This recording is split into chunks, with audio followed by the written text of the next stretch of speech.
오늘은 출애굽기 34장 1절부터 9절까지의 말씀을 함께 나누도록 하겠습니다. 출애굽기 34장 1절부터 9절까지 말씀입니다. 여호와께서 모세에게 이르시되 너는 돌판 둘을 처음 것과 같이 다듬어 만들라. 네가 깨뜨린 처음 판에 있던 말을 내가 그 판에 쓰리니 아침까지 준비하고 아침에 시내산에 올라와 산 꼭대기에서 내게 보이되 아무도 너와 함께 오르지 말며 온 산에 아무도 나타나지 못하게 하고 양과 소도 산 앞에서 먹지 못하게 하라. 모세가 들판 둘을 처음 것과 같이 깎아 만들고 아침에 일찍이 일어나 그 두 돌판을 손에 들고 여호와의 명령대로 시내산에 올라가니 여호와께서 구름 가운데에 강림하사 그와 함께 거기 서서 여호와의 이름을 선포하실세. 여호와께서 그의 앞으로 지나가시며 선포하시되 여호와라 여호와라 자비롭고 은혜롭고 노하기를 더디하고 인자와 진실이 많은 하나님이라. 인자를 천대까지 베풀며 악과 과실과 죄를 용서하리라. 그러나 벌을 면제하지는 아니하고 아버지의 악행을 자손 3, 4대까지 보응하리라. 모세가 급히 땅에 엎드려 경배하며 이르되 주여 내가 주께 은총을 입었거든 원하건대 주는 우리와 동행하옵소서. 이는 목이 뻣뻣한 백성이니이다. 우리의 악과 죄를 사하시고 우리를 주의 기업으로 삼으소서. 아멘. 오늘 본문 1절에서 하나님은 모세에게 돌판 2개를 처음 것과 같이 만들어 오라고 지시하십니다. 그 이유는 처음 깨뜨렸던 돌판에 썼던 말을 다시 쓰기 위해서입니다. 여기서 우리가 알 수 있는 첫 번째 사실은 하나님의 그 어떤 계획도 실패로 돌아가지 않는다는 사실입니다. 피조물의 사악함이 하나님의 모략을 실행하고 이루는 것을 회방하는 일이 있더라도 하나님의 세우신 계획은 반드시 이루어지고야만 한다는 것입니다. 처음 판에 있던 말을 내가 그 판에 쓰리니 라는 말은 그래서 단순하고 별것 없어 보이지만 위대하며 우리에게 희망을 줍니다. 우리가 알다시피 이스라엘은 금송아지 우상을 만들어 섬기는 돌이킬 수 없는 죄를 저질렀습니다. 그것은 이스라엘이 하나님과의 언약을 파기한 행동이었죠. 출애굽기 19장 5절과 6절에서 하나님은 세계가 다 내게 속하였나니 너희가 내 말을 잘 듣고 내 언약을 지키면 너희는 모든 민족 중에서 내 소유가 되겠고 너희가 내게 대하여 제사장 나라가 되며 거룩한 백성이 되리라. 너는 이 말을 이스라엘 자손에게 전할지니라고 하셨고 이에 이스라엘은 출애굽기 24장 3절에서 모세가 전한 하나님의 율례를 듣고서 여호와께서 말씀하신 모든 것을 우리가 준행하리이다 라고 대답했습니다. 그렇게 하나님과 이스라엘 사이에는 언약이 체결되었습니다. 그러나 이스라엘은 금송아지를 만들어 섬김으로써 이 언약을 파기했고 따라서 하나님은 이스라엘을 자기 백성으로 삼지 않으셔도 무방했습니다. 이스라엘은 더 이상 제사장 나라가 될 수 없었으며 특별히 구별된 백성이 될 수 없었습니다. 하지만 하나님은 오늘 본문에서 그 언약을 다시 세우시겠다고 하고 계십니다. 왜냐하면 하나님은 신실하신 분이시기 때문입니다. 이사야 46장 11절은 하나님의 일하심에 대해 내가 말하였은즉 반드시 이룰 것이요 계획하였은즉 반드시 시행하리라고 말하고 있으며 욥기 23장 13절은 그는 뜻이 일정하시니 누가 능히 돌이키리야. 그의 마음에 하고자 하시는 것이면 그것을 행하시라니 라고 말하고 있습니다. 우리가 하나님을 의지할 수밖에 없는 이유, 우리가 하나님 앞에 엎드릴 수밖에 없는 이유가 이것입니다. 즉 우리의 끊임없이 반복되는 실패에도 불구하고 하나님은 우리를 구원하시고자 하시는 그분의 계획을 절대로 철회시키지 않으시고 반드시 이루시기 때문입니다. 여러분, 신앙생활을 하면서 죄에 무너지는 자신을 보면서 분노가 치밀어 오르는 것을 경험해 보았을 겁니다. 그런데도 우리가 멸절되지 않고 보존된 것은 하나님께서 나의 실패 때문에 나에 대한 구원의 계획을 철회하지 않으셨기 때문입니다. 그래서 의로운 삶에서 실패했을 때 포기하고 도망하는 것이 아니라 더욱더 하나님 앞에 나아가 다시 나를 일으켜 세워달라고 간구하게 되는 것이죠. 그럴 때 우리는 깨뜨린 처음판에 있던 말을 다시 쓰시는 하나님을 경험하게 됩니다. 하지만 주의해야 할 것이 있습니다. 처음 것과는 같지 않다는 점이죠. 하나님께서 처음 모세에게 주셨던 십계명 돌판은 하나님께서 직접 취하신 것이었습니다. 하지만 두 번째로 새겨주신 그 돌판은 하나님께서 모세에게 직접 만들어 오라고 하십니다. 그 이유는 이스라엘의 죄악을 기억하게 하기 위함이었습니다.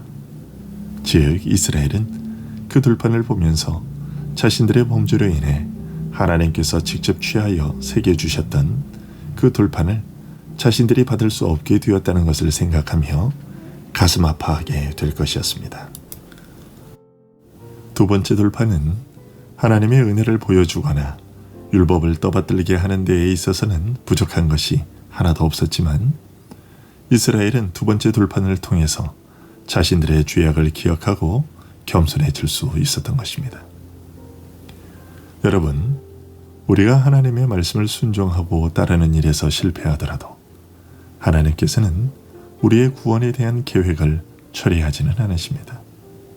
하지만 내가 하나님의 말씀에 순종하지 못한 생채기는 남아있게 되며 온전히 순종했더라면 더 의미 있는 것을 소유할 수 있었을 것이라는 사실을 기억하시기 바랍니다. 다음으로 하나님께서 십계명을 다시 새긴 돌판을 주신 것을 통해 우리가 보게 되는 또 하나는 하나님이 어떤 분이신가 하는 것입니다. 5절은 하나님께서 자신의 이름을 선포하셨다고 말하고 있습니다. 이 말은 하나님께서 자신이 어떤 분이신지를 알리셨다는 얘기입니다.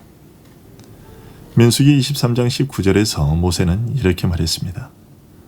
하나님은 사람이 아니시니 거짓말을 하지 않으시고 인생이 아니시니 후회가 없으시도다.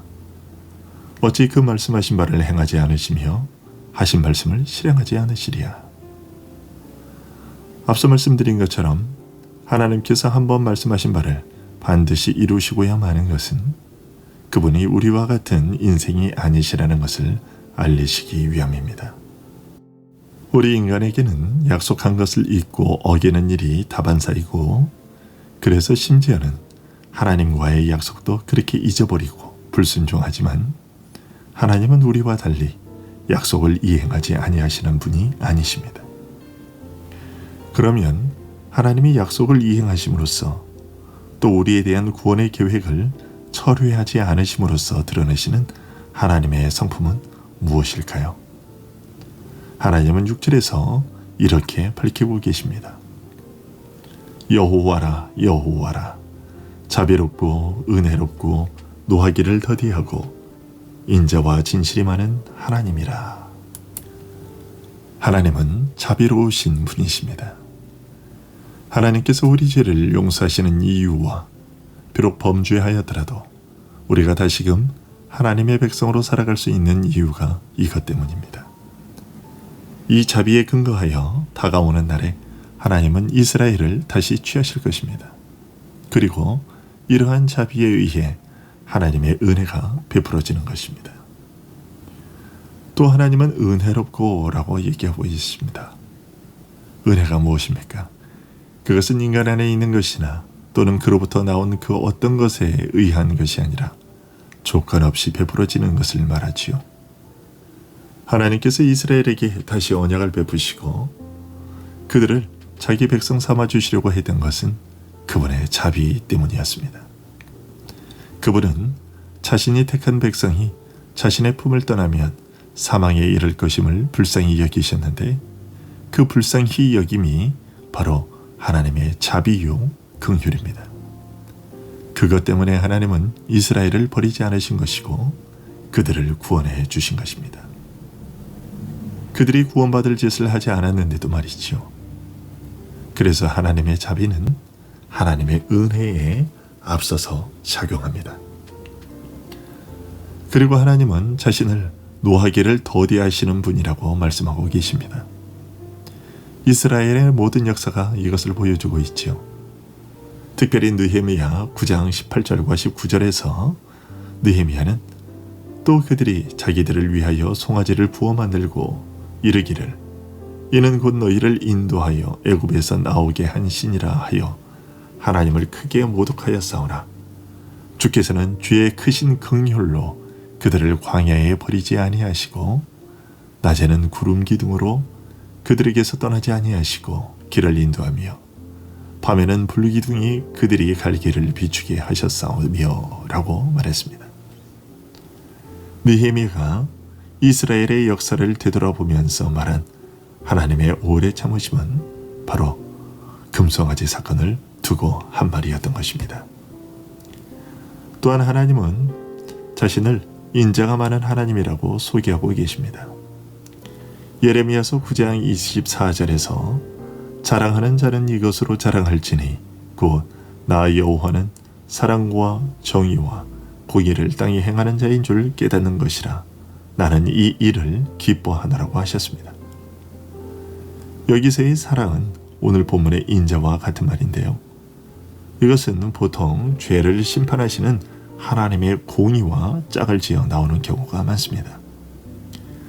그것은 우리가 하나님의 심판에서 건진받고 보호받을 수 있는 이유가 바로 하나님의 인자하심에 있다는 것을 보여줍니다.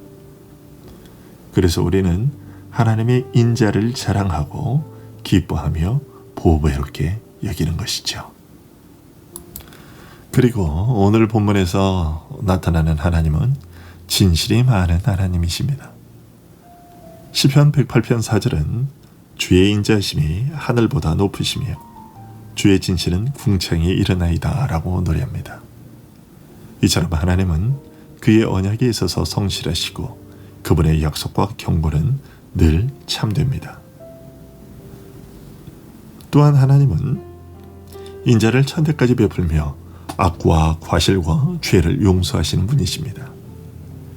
시편 78편 38절은 오직 하나님은 긍휼하심으로 죄악을 덮어주시어 멸망시키지 아니하시고 그의 진노를 여러 번 돌이키시며 그의 모든 분을 다 쏟아내지 아니하셨으니 라고 노래합니다. 이 노래대로 하나님께서 얼마나 자주 이스라엘의 죄를 용서하셨는지요.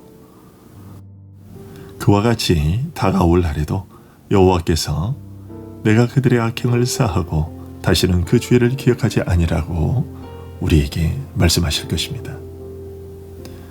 하지만 마지막으로 우리가 오늘 본문을 통해서 주의해야 할 것은 우리 하나님은 벌을 면제하지는 아니하고 아버지의 악행을 자손 3, 4대까지 보응하시는 분이라는 사실입니다. 주께서는 용서하시는 분이시면서도 벌을 면제하지 아니하고 보응하시는 분이신데 이것은 하나님을 대적하는 자들이 하나님을 조롱하지 못하도록 하려는 것입니다. 따라서 그들의 불신앙에 대해서는 철저히 벌하시는 것입니다.